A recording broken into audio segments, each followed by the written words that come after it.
It's Levack and Goz on 104.5 The Team. I'm a little nervous, a little worried. I'm glad we get a chance to check in with our friend Byron Hunt. Byron, how you doing, man? You all right? I am doing excellent, man. It's finally thawed, and unfortunately, it's still cold in the New York Giants locker room. Oh, true story. Byron Hunt with us. Thanks to our friends at KDO Burns. Byron, let's get this out of the way. Do you blame the boat crews in any way, shape, or form for the wide receivers not playing very well? Well, guys, this is all I have to say about the situation, and it's very simple. I mean, when you look at the matchup between the New York Giants and the Green Bay Packers, starting from the coaching down, I thought that the Green Bay Packers probably had an edge as far as coaching going, goes to see it, because McAdoo's his first playoff game as a head coach, and I thought that was going to be maybe a slight edge, maybe a little bit more than that for the Green Bay Packers. I thought at quarterback and offense that the Giants had improved, but they had to come out and score every chance they got. I mean, touchdowns. Aaron Rodgers had thrown 40 touchdowns up to that. I thought Green Bay Packers were not as good defensively, so I thought for sure the New York Giants had the edge defensively, not on experience, but just on what I thought pure talent. Special teams, I really thought the Giants would play better. They made too many mistakes. And when you ask me about what went on in Miami, I clearly have no idea what went on in Miami.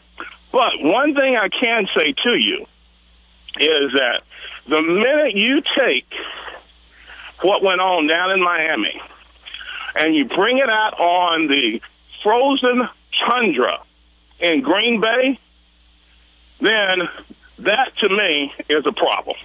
Right there, I saw a problem.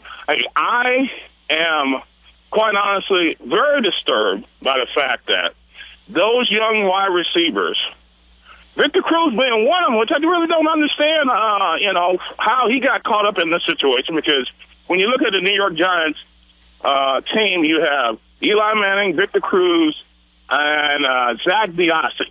I think those are the three guys that are left over from the Super Bowl championship team. I thought that the lack of experience could be a problem, and it was. But let me tell you guys, one problem that the New York Giants did not have was their quarterback was ready to play.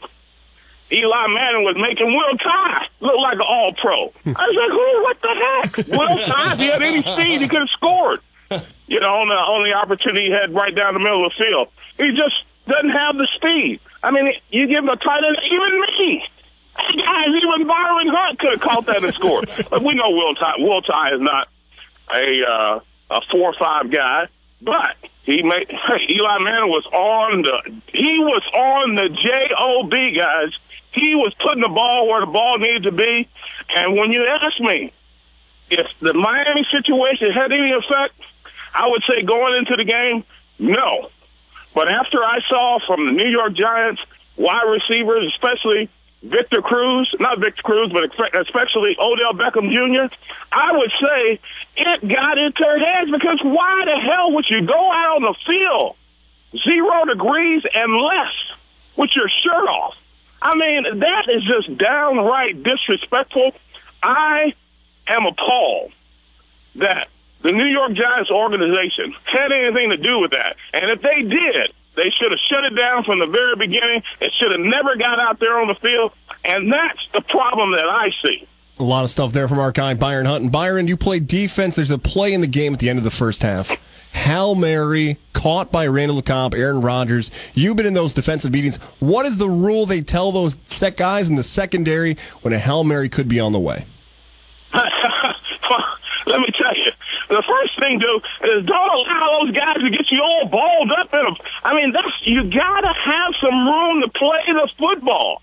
See, that's what I mean about inexperience. Yes, the New York Giants defense came together this year. Some of the defensive backs have been there in the past, but they mostly basically got a whole new revamped defense. Let's be honest. You got to have some room to knock the ball down. I mean, some people say catch the ball. Hey, I say it's the receiver you see. In that situation, you knock his butt out of bounds if you can. Somebody knock it. I mean, it's very simple to what they do with their onside kicks. You got people there that are going to block. I mean, try to knock the ball down. Other people are going to try to catch the ball. But in that situation, guys, and I've been in that situation before, and let's go all the way back to the 1980 Holiday Bowl, SMU versus BYU. What happened? SMU were we were ahead 20 points, and we lost the game on a Hail Mary from who would ever think of this? But it was Jim McMahon to Clay Brown. I'll never forget it. Jim McMahon played for the Chicago Bears and won a championship there. That is one of those plays where you work on every week. Hey, we worked on that every week in practice. So I'm going to say, first of all, it should have never happened. Aaron Rodgers should have never had a chance to make that throw. The New York Giants were unaggressive. What, 2 minutes ago? Yes, a little bit more than 2 minutes ago. Very unaggressive. I mean, you're in the playoffs. Win or go home. And what are you doing by not trying to score? You've already missed 2 opportunities. All right, you should have had 14 points. You come away with 6 points. Think about that. 8 and 6. That's 14. I mean, and I'm not a mathematician, but I can add up. That's very simple. You should have 14 points, but you got 6 points. And what are you doing by not trying to score with that much time left?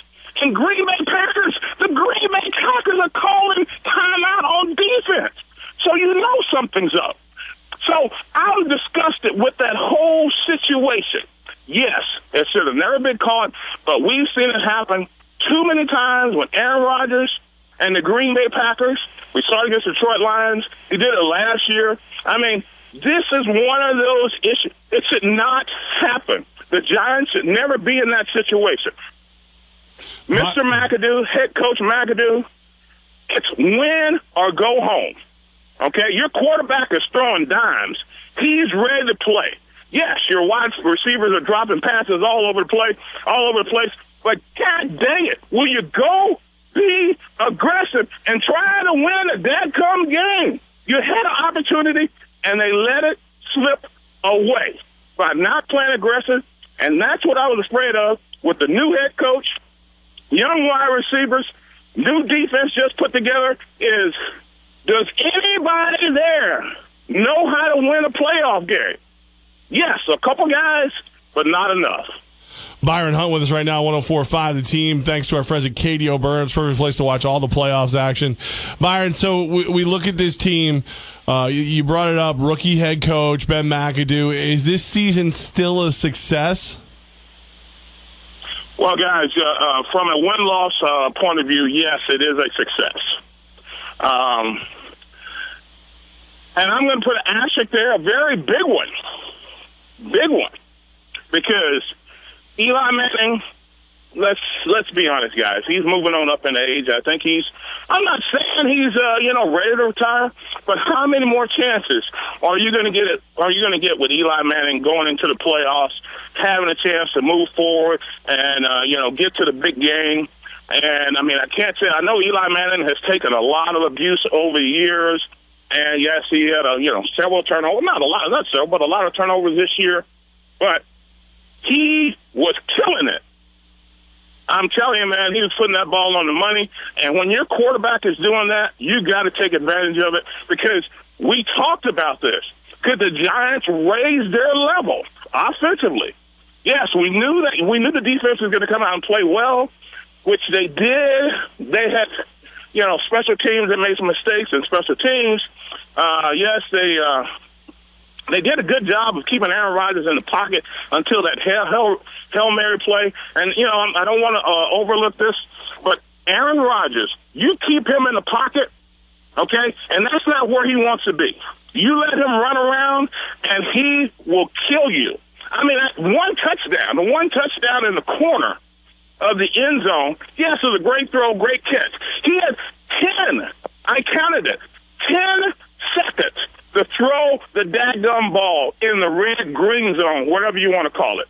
Yes, I think this team has a chance, a lot of upside with this team, but, man, you hate to see it when you got Eli Manning playing good football, okay, having a chance to do well in the playoffs, and you get let down by other parts of the football team.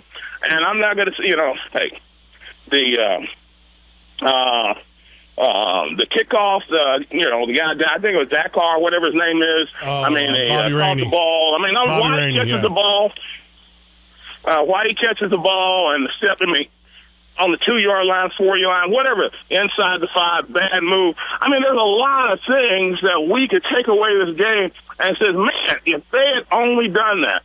And I know most Giant fans like myself, and thanks to Kato Burns for allowing me to talk Giant football for the entire season. I'm telling you, a lot of Giant fans are shaking their head going like, man, we had a chance.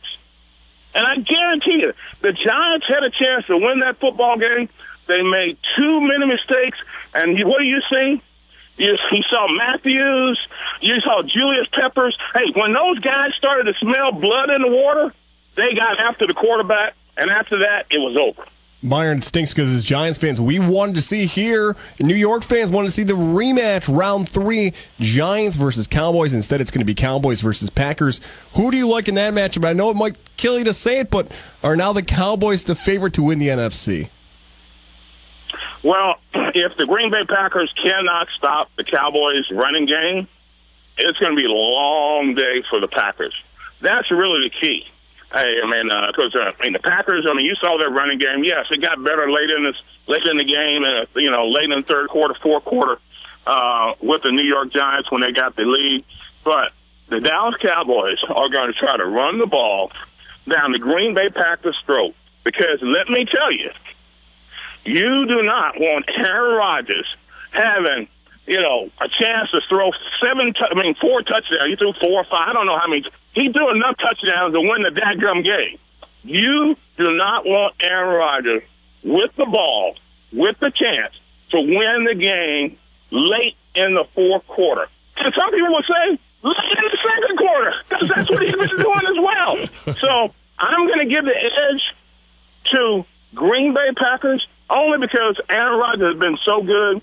And, yes, I was concerned 40 touchdowns, whether or not the Giant defense would get tired, whether or not the offense would be able to hold the ball, and all the things that, of course, most Giant fans are looking at. It happened right in front of us in a bad way.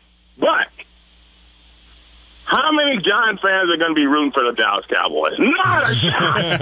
Not one. You can't find one. If you find one, I don't even know if you can find one. I'm going to say if you find a Giant Cowboy that's rooting for the Cowboys, Giant fan that roots for the Cowboys, he's probably a Cowboy fan in giant disguise. Byron Hunt, man, thanks to our friends at KDO Burns over at Schenectady. We appreciate your help getting over the big loss. Absolutely, guys. Hey, we're going to continue to talk, man, because I'm so fired up I can go for the rest of the season, for the rest of the playoffs, for the Super Bowl. Yeah, we'll keep calling you. You keep answering. We'll keep talking. Absolutely, guys. And, hey, let's make Super Bowl plans. Remember, Super Bowl plans in Houston, Texas, right in my backyard, guys. I'm looking forward to seeing you guys there. We'll be there. All right, guys. Take care. Take care, Byron. Hey, thanks to KDO Burns and Giants. Don't worry about it. It's only one game. Yep, absolutely. Byron, we appreciate you, man. Have a good day.